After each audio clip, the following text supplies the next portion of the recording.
This video will be an overview of nomenclature for the organic molecules discussed in Chapter 3. We will work with alkanes, haloalkanes, cycloalkanes, ethers, alcohols, and amines. There are specific rules for naming organic compounds. The best way to learn the rules is by applying them through practice. Generally speaking, there are 4 steps to naming organic compounds, as we discussed in class. First, we need to find the parent carbon chain. Next, we need to number the chain with the lowest possible numbering system. Third, we want to identify any branches, which are also referred to as substituents, that are on the parent chain. Finally, we name the compound by using this format: number dash substituent parent. Note that this is one word and there are no spaces. In order to use the short list successfully, it is important to know what each step actually means. The longer list identifies what is meant by each of the steps. For the parent chain, we are looking for the longest continuous carbon chain. If we have a tie in parent chains, then the one that gives the most branches is the name to use. Numbering the chain is important for the overall name. Begin numbering the chain from the carbon that is closest to the first branch. When there is more than one branch, we want the lowest possible numbering system. Branches are named after the parent chain, and we will look at how to name branches shortly. Writing the name of an organic compound has specific guidelines. Those guidelines are shown here. It is important to name a compound correctly so that the structure can be deduced. If you are given a name, you should be able to draw the structure. If you are given a structure, you should be able to name it. Take a moment to review the guidelines for writing the name. Alkanes involve carbon-carbon single bonds, so there is free rotation about the single, or sigma, bonds. Normal or straight-chain alkanes have the general molecular formula of CnH2n plus 2, so you should be able to tell if an organic compound is an alkane by looking at the molecular formula. There are common alkanes you need to know, and they are shown in the table at the right. 1 carbon is methane, 2 carbons is ethane, 3 carbons is propane, 4 carbons is butane, 5 carbons is pentane, 6 carbons is hexane, 7 carbons is heptane, and so on. It is a good idea to know these common alkanes because the nomenclature of many organic compounds, specifically in terms of the parent chains, relies on the foundation of alkanes. Also notice that the structures can be represented in different ways. Propane is shown here in 3 different ways: a Lewis structure, a condensed structure, and a bond line diagram. As the name implies, branched chain alkanes have a branch or substituent on the parent chain. Again, here are 3 different ways in which the molecules can be presented. Since we have a branch, how does the name change to reflect this difference? Let's have another look at the common alkanes. After you familiarize yourself with the common alkanes, it is necessary to learn how to name them when they appear as branches on carbon chains. This is done quite easily just by changing the ending of the alkane name. For example, methane is CH4, but when it is a branch, the name changes from methane to methyl. So we can say that to change an alkane to a branch, we remove the ANE ending of the alkane name and replace it with YL. Now let's have a few examples that involve naming alkanes. It might be helpful to pause the video and try to name the examples yourself before viewing the answers. Starting with the alkane on the left, the first thing we need to do is find the parent chain, which is the longest continuous carbon chain. In this example, there are no branches and all carbons make up the parent chain. Numbering the chain in either direction gives us 5 carbons. The name of the 5-carbon alkane is pentane. The alkane on the right is a little more complex. Start by finding the parent chain. The parent consists of 7 carbons. Notice that there is a branch. We want the branch to have the lowest number, so we can also number this parent chain in the reverse direction. Both numbering systems give the branch the same number, carbon 4. Let's name this alkane. The parent has 7 carbons, so the parent name is heptane. Now we have a methyl on the methyl branch on carbon 4, so this is 4-methylheptane.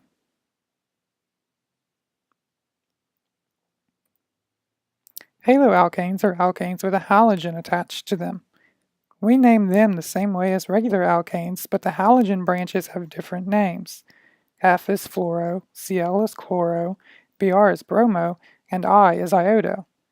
Halogens are branches, so they do not receive any special treatment. Let's look at these examples, starting with the one on the left. The parent chain has 3 carbons, so we know the parent name is going to be propane. Numbering the chain in either direction gives the branch the same number. We know the parent name is propane, and we have a bromine on carbon 2, so we put this together to get 2-bromopropane. Notice on the haloalkane on the right that we have multiple branches. We start this the same way as the others. Find the parent chain, which is 5 carbons long in this example. We then want to number the chain. We can also number this in the reverse direction. We want the branches to have the lowest possible numbering system, so we have to make a choice. In this case, both are 2, 3, 4 numbering systems, so since there is a tie, we can invoke the first point of difference rule, or simply put, the alphabetical rule. As such, the bromo branches will get the lower numbers, which means we will use the blue numbering system. Putting all the pieces together gives us 2,3-dibromo 4-methylpentane. We use di because there are 2 bromo branches. Cycloalkanes have the general molecular formula of CnH2n. These are ring structures that might be somewhat confusing at first. At each point in a ring, there is a carbon atom. It might be helpful to, at first, look at these structures with the carbons and hydrogens drawn in. Notice that the alkane name stays the same based on the number of carbons in the ring. The difference in naming here is the addition of cyclo in front of the parent chain. The term cyclo lets us know that the structure is a ring.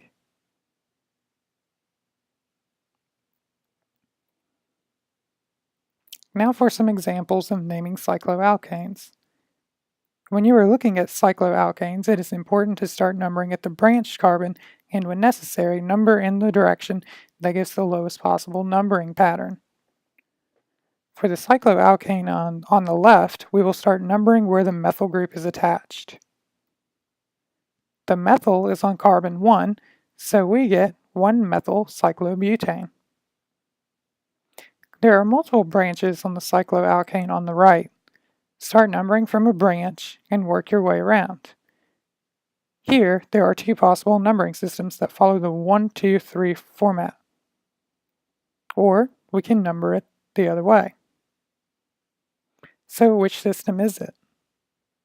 It will be the red system since we have a tie and we evoke the first point of difference rule. Now we need to put the name together. We have a 1-chloro, a 2-methyl, and a 3-ethyl group. Remember that we need to put the groups in alphabetical order in the name, so with that we get 1-chloro, 3-ethyl, 2-methyl cyclohexane. Ethers are organic molecules that have a carbon-oxygen-carbon bond. Treat ethers as branches.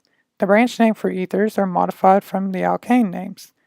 For instance, when there is 1 carbon attached to the oxygen, we call it methoxy. When there are 2 carbons, we call it ethoxy, and so on. We will start with the example on the left. As with the other organic molecules, we need to find the parent or longest continuous carbon chain. We can number this chain in 2 ways. The first way is from left to right. This way is shown with the blue numbers. The other way is to number from right to left, the red numbers. We want the branch to have the lowest number, so we will use the red numbering system.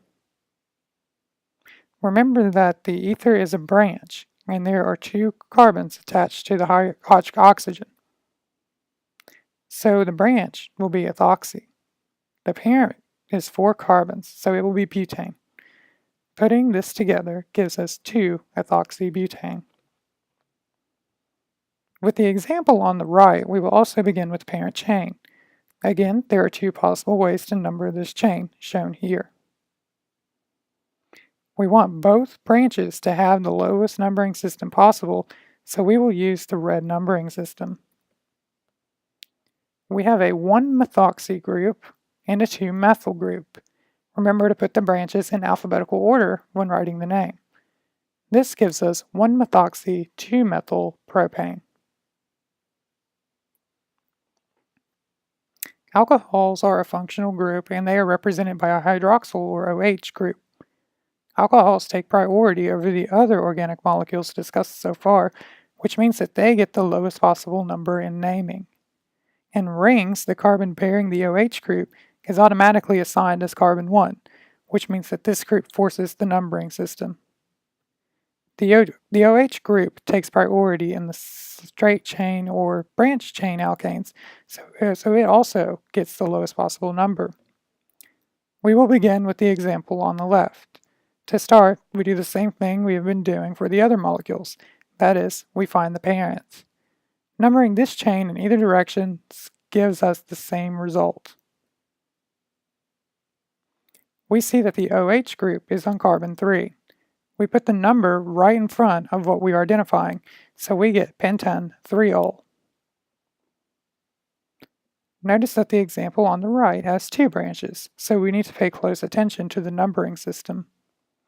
If we number this chain from left to right, the OH group is on carbon 3.